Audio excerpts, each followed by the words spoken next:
Hello everyone, especially Seiko lovers. In recent years, it has become clear that the Japanese brand has some real projects to raise its market share in Europe and America, not only with regular models, but especially with the more premium and exclusive models.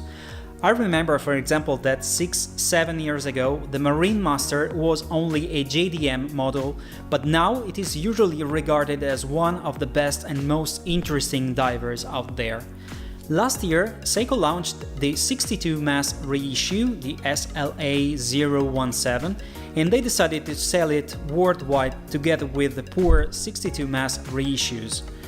This year, to celebrate the anniversary for the 300 meters high beat 6159-7000 from 1968, they launched some interesting new models, and one of them is the MarineMaster limited edition that I'm reviewing now.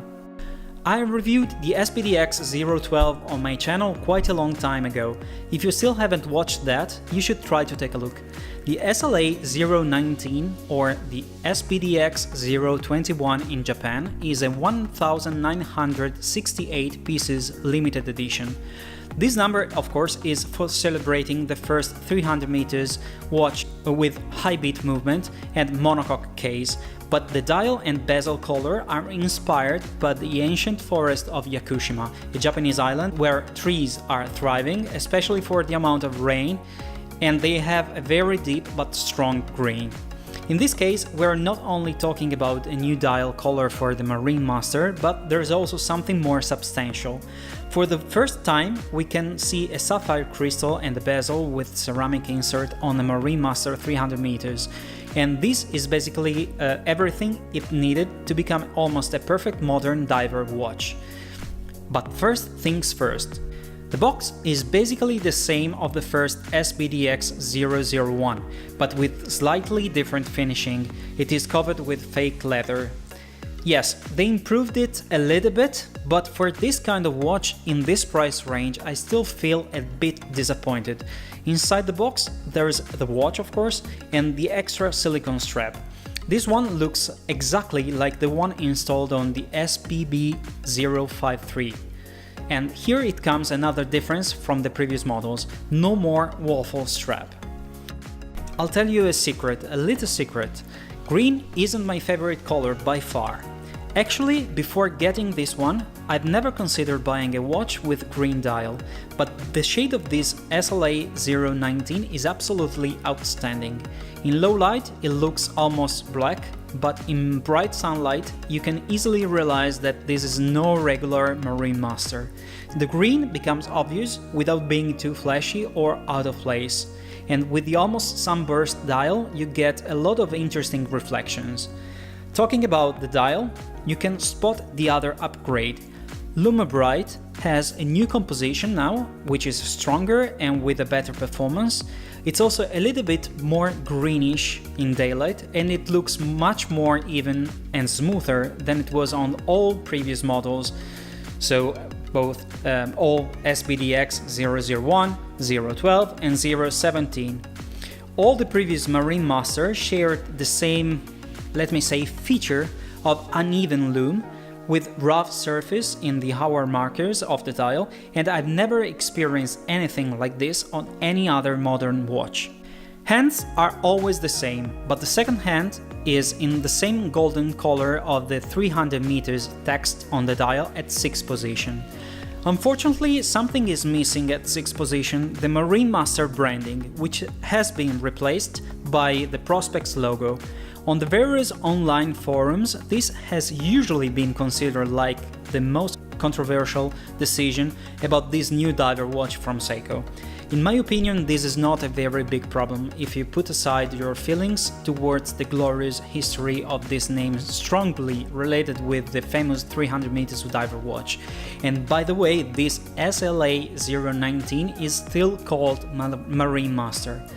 If I have to judge just the design of it, I think that this new logo can be not so bad, since it is much smaller in the overall size. Let's talk about the bezel, one of the biggest upgrades on this MarineMaster. Finally, the insert is ceramic. The numbers and the indexes are engraved, although not so deeply, and they are also loomed from 0 to 20. As you can see, the SLA019 in the darkness looks awesome. But the bezel is also maybe the reason for my disappointment.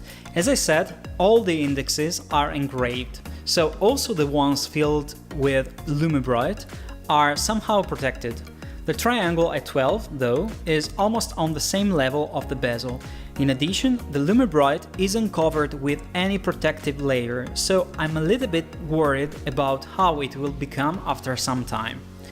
The bezel has also a different design and it looks a little bit taller. It is taller actually, but less than it seems, since the difference with the SPDX012 is only 0.4 mm. The increased thickness is necessary for the other big improvement. On the SLA019 you can finally see a sapphire crystal. The hardlex on the MarineMaster 300 has always been a specific feature for being safe to be used in professional diving situations, despite a worse resistance to scratches.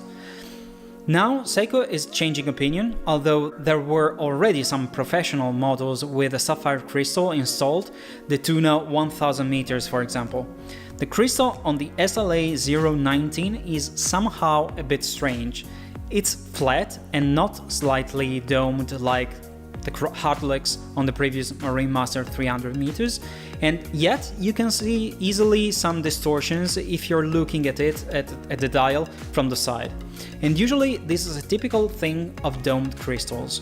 This is maybe due to the thickness of the crystal, which is higher than the hardlex counterpart, but it's still the first flat sapphire that I've been handling having this kind of distortion looking from the side. Tuna 1000 meters, for example, is included. The case is identical to the other MarineMaster 300 meters, monocoque case and very high quality finishing on the polished surfaces. This model is also coated with DiaShield for improving the scratch resistance.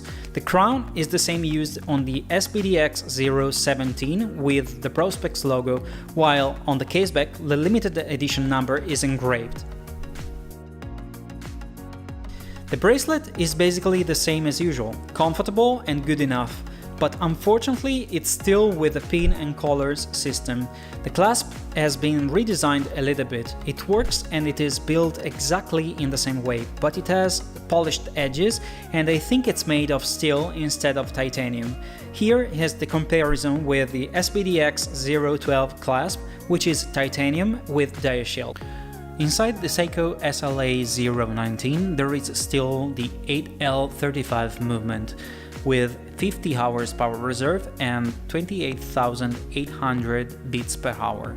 This is a very good movement because it's not affected by the position of the watch. Unfortunately, it's not very well adjusted by Seiko, which is declaring this movement ranging from -10 to +15 seconds a day.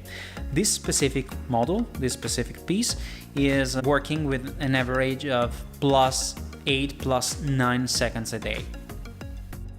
On the wrist, the SLA019 doesn't look different from the previous models. It's still a big watch, but quite easily wearable despite its 44mm diameter. It can be a little bit overwhelming for people who like thin watches, but there are a lot of thicker watches out there and with less interesting features. The color of the dial is spot on and quite unique. Even if I'm not a fan of green, I love it.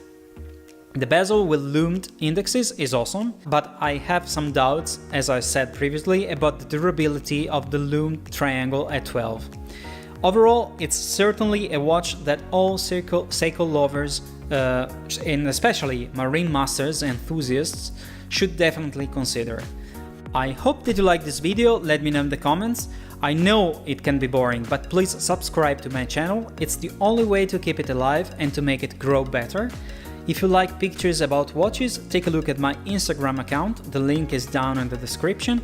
Thanks for watching, see you soon, ciao!